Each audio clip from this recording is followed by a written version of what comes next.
Aku Adinda. Aku kuliah di sebuah perguruan tinggi negeri bergengsi di Bandung. Dari awal kuliah, aku mempunyai 2 orang sahabat dekat, Dina dan Ranti. Kami berkenalan pada acara penerimaan mahasiswa baru di kampus. Dan kebetulan, mereka satu jurusan denganku. Mungkin karena kami bertiga berasal dari luar kota dan juga dari kota yang sama, maka kami jadi cepat akrab.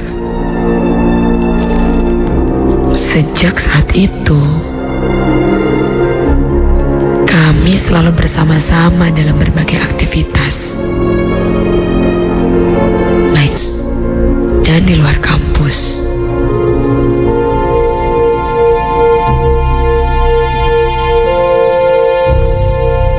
Menjelang akhir semester, tugas-tugas dari kampus makin banyak. Hal ini sering membuatku tinggal di kampus hingga larut malam. Walaupun kampusku terlihat cukup menakutkan di malam hari, aku tidak khawatir pulang larut. Sebagai salah satu fasilitas untuk kuliah, aku diberikan sebuah mobil oleh orang tuaku. Keberadaan mobil ini sangat membantu, karena letak kosanku yang cukup jauh dari kampus. Kebetulan, pada malam itu, Dina dan Ranti juga harus tinggal di kampus hingga larut. Sehingga mereka ingin menumpang pulang. Walaupun berbeda tempat kos, dari awal semester mereka sudah sering ikut menumpang denganku.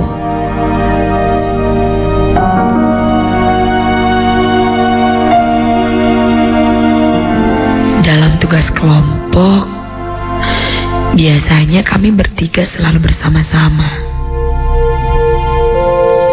Namun pada tugas kali ini, Dina berhalangan hadir di kelas saat pembagian kelompok. Jadi Dina beda kelompok dengan aku dan Ranti. Saat itu pukul 9:30 malam. Handphoneku berbunyi. Ada SMS dari Dina. Dia bilang dia sudah selesai dengan tugas kelompoknya dan menunggu aku dan Ranti di depan gedung fakultas.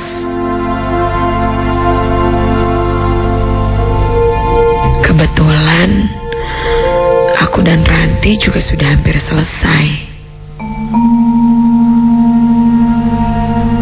Kami sepakat untuk memintanya menunggu 10 menit lagi, karena harus membereskan laptop dan pamit ke teman-teman kelompok. Selain itu, kami berada di bagian belakang gedung, sehingga membutuhkan waktu lebih untuk berjalan ke depan. Setelah undur diri, kami bergegas untuk menemui Dina.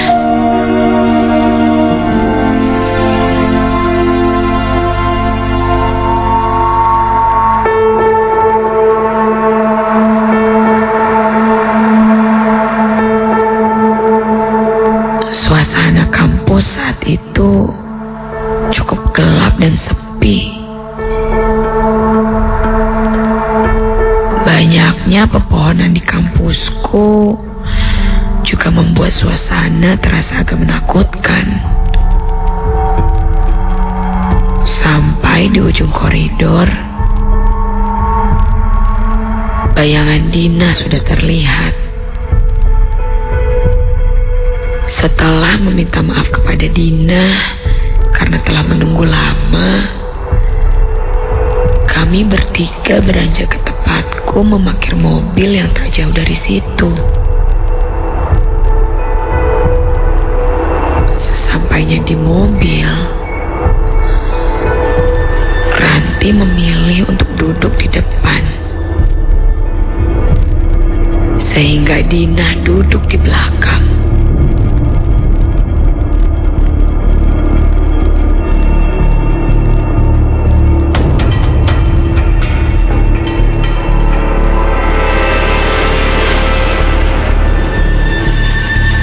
Mesin mobil pun kuhidupkan, dan aku mulai mengarahkan mobil keluar kampus. Namun tiba-tiba Dina mengatakan bahwa ia harus segera pergi ke toilet. Kusarankan dia untuk pergi ke toilet gedung fakultas kami,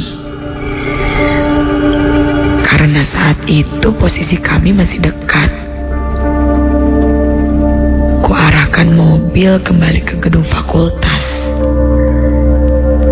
dan berhenti di depannya tanpa mematikan mesin.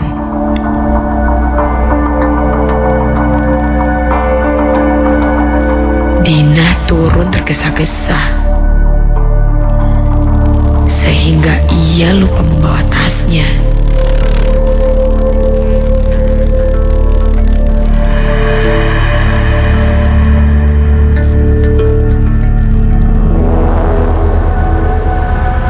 Namun,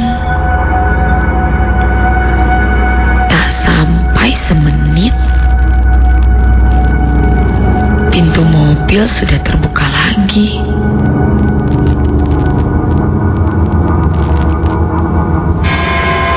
Dina masuk dan meminta maaf kepada kami karena sudah menunggu. Maaf ya, lama. Kami pun menjawab tidak apa-apa. Aku langsung menghidupkan mobil dan menjalankannya keluar kampus. Tapi dalam hati aku merasa heran. Lama. Bukannya Dina perginya nggak sampai 1 menit. Aku ingin menanyakan hal itu kepada Dina. Namun kulihat di kaca spion, ia sudah tidur menyamping di kursi belakang dengan rambut menutupi wajahnya. Sudahlah, mungkin dia cukup letih hari ini, sehingga berbicara ngawur, pikirku dalam hati.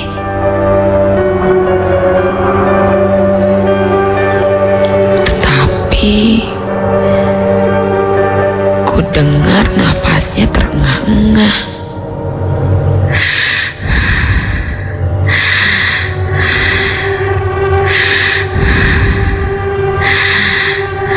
Dina, kamu kenapa?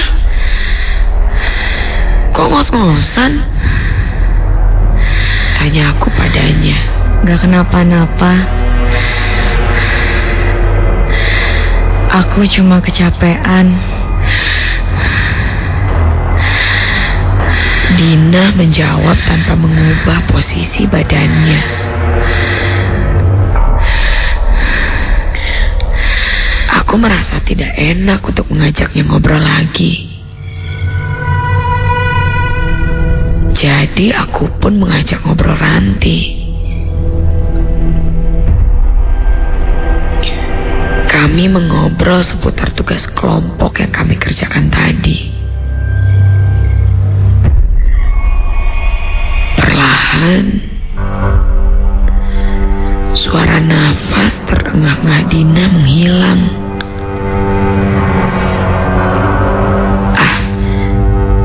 Berarti ia sudah tertidur. Begitu pikirku.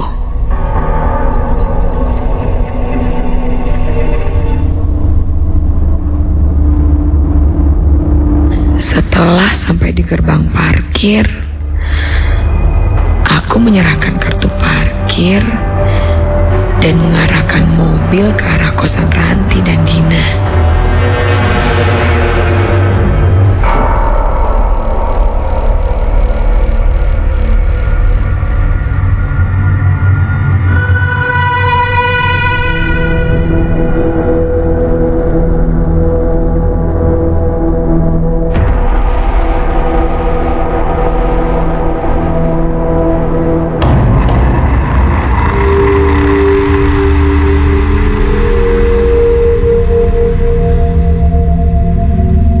Ketika berada di daerah Taman Sari,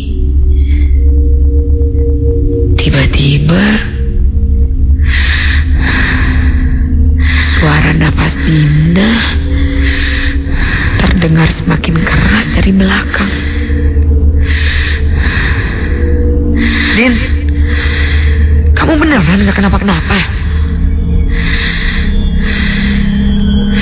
Aku langsung memandang ke bangku belakang. Dan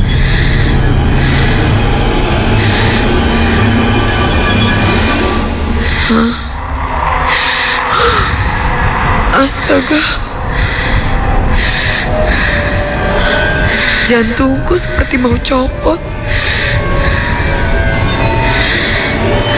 Tubuh Dina sudah berganti menjadi sosok seorang wanita berbaju putih. Posisi wanita itu persis seperti Dina tadi. Tidur menyamping dengan rambut panjang hitam menutupi wajahnya.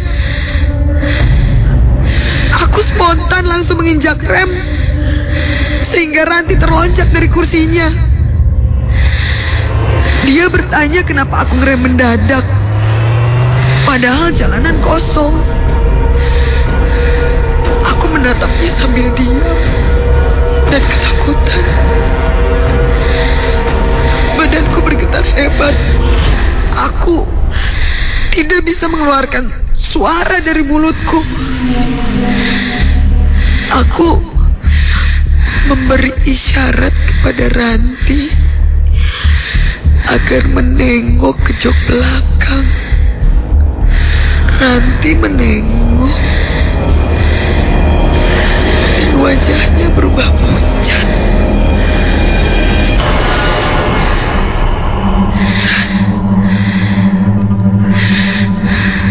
Kamu lihat apa yang aku lihat? Ranti menelan ludah. Dari matanya, aku tahu dia sangat ketakutan. Ranti mengangguk perlahan tanpa bersuara. Kami berdua terdiam beberapa saat, bingung harus melakukan apa.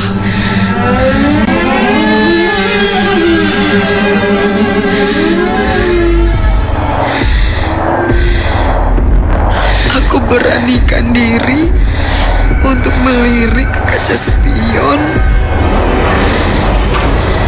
dan sosok wanita itu bangkit. Ya Tuhan, dia merangkak perlahan menuju kursi depan. Kedua tangannya dari belakang mencengkram jok kursi kami. Ranti mulai menangis karena ketakutan. Aku juga hampir menangis. Aku memutuskan untuk kembali menjalankan mobil dan keluar dari daerah Taman Sari. Aku memacu mobil dengan sangat cepat. Hingga akhirnya kami sampai di daerah Dago yang ramai. Aku kembali melihat kaca spion. Dan kursi belakang sudah kosong.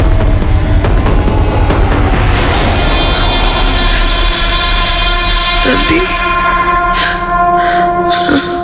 udah gak ada, kataku dengan suara bergetar. Ranti langsung menengok ke belakang dan menangis lega. Kami langsung panik karena Dina menghilang.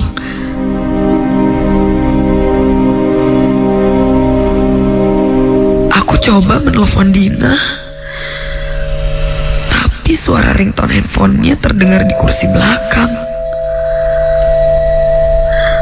Sontak aku dan Ranti kaget. Kami menengok ke belakang dan melihat handphone Dina di sana. Aku baru sadar kalau Dina keluar tanpa membawa tas dan handphonenya. Kami pun memutuskan untuk mencari Dina di tempat ia turun tadi, di depan gedung fakultas.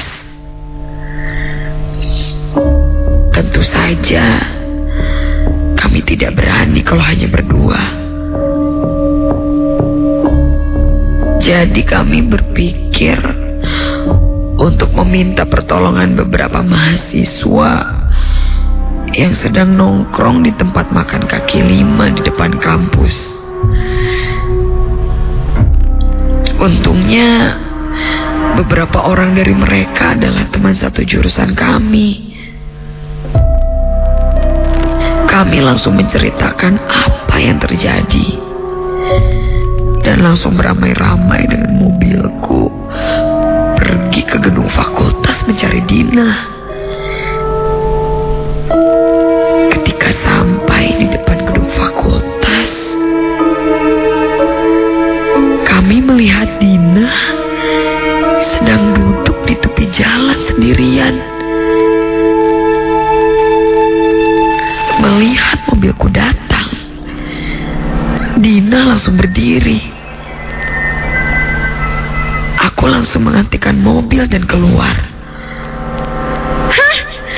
Kalian kok tega sih ninggalin aku? Wah, ini kok rame? Kata-kata tersebut keluar dari mulut Dina ketika kami menghampirinya. Kami pun menceritakan kejadian yang baru kami alami ke Dina. Muka Dina langsung pucat. Dia berani sumpah bahwa ketika ia tadi kembali dari toilet, mobil kami sudah tidak ada. Makanya ia marah waktu kami datang.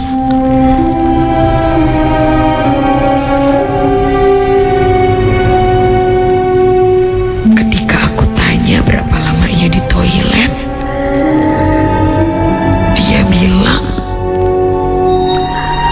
lebih dari 5 menit. Jadi Dina yang masuk ke mobilku itu siapa?